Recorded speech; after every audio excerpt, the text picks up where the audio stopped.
Hello everyone, how are you doing? This is Daryl Guberman, CEO of GUBERMAN-PMC LLC, a quality consulting firm here in Connecticut. We've been going through the term official, we went through the term voluntary consensus standards, and we are now going to be going to the word authority.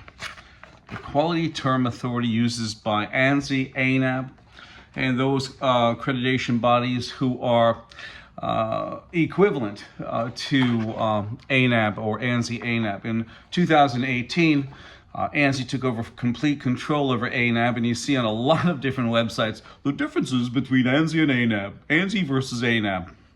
What a load of crap. So let's get into this right now. ANSI-ANAB use and their abuse of the word authority. Quality expert Daryl Guberman explains. When it comes to quality management, the most abused marketing word is the word authority. All authority is based on law, and law is based on compulsion. If a businessman obeys a law related to business, it profits him nothing at all.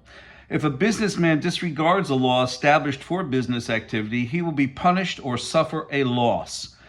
You must obey the laws pertaining to business if you hope to profit in business, and if you disregard them, you will surely profit nothing. It is that simple. Knowing this time, some quality management organizations such as the American National Standards Institute and the American National Crediting Board, ANSI-ANAB, attempt to deceive business decision makers by claiming a false authority in order to persuade a business owner to believing that ANSI-ANAB alone has the authority to issue valid registrations, and that all those businesses with other than ANSI-ANAB certificates have unlawful, false, and unacceptable registrations. This would be absolutely true if and only if ANSI-ANAB held the exclusive and genuine authority to oversee quality management registration. This notion and dishonest marketing tool of ANSI-ANAB is completely false. It should be evident that with legitimate authority comes the power of enforcement. It follows the baseless authority exerts illegitimate enforcement, which is reality, is coercion. This is exactly the behavior of ANSI-ANAB registration coercion. If you do not accept their illusion of authority, then they will label you as having sham registration, and they will try to blacklist your business from defense and other government private contracts.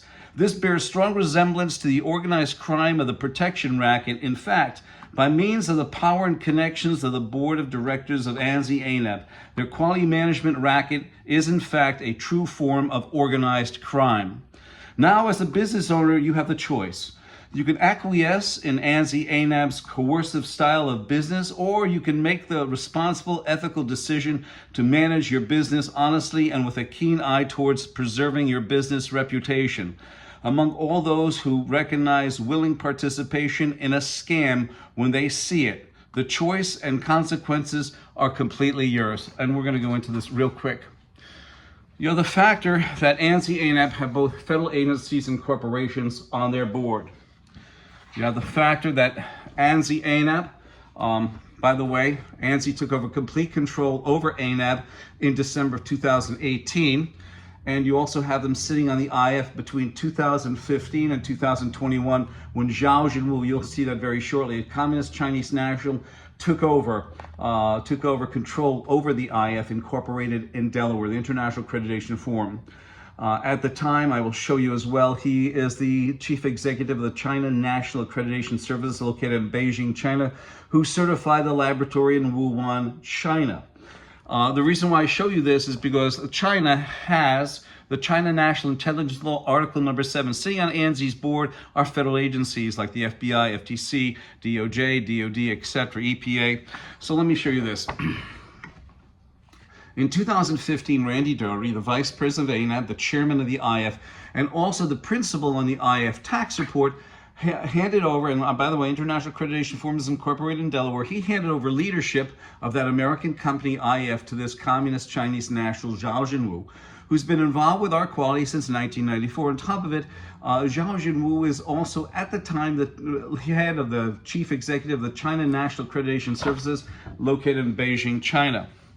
ANSI-ANAB are underwriters for both the International Accreditation Forum in Delaware and also the International Laboratory Accreditation Cooperation in Australia. That means when they say that we only certify the system, not the product, by them on a government contract being the underwriter, that means they took full legal responsibility of anything happening. And this is what an underwriter is. An underwriter is any party that evaluates and assumes another party's risk for a fee.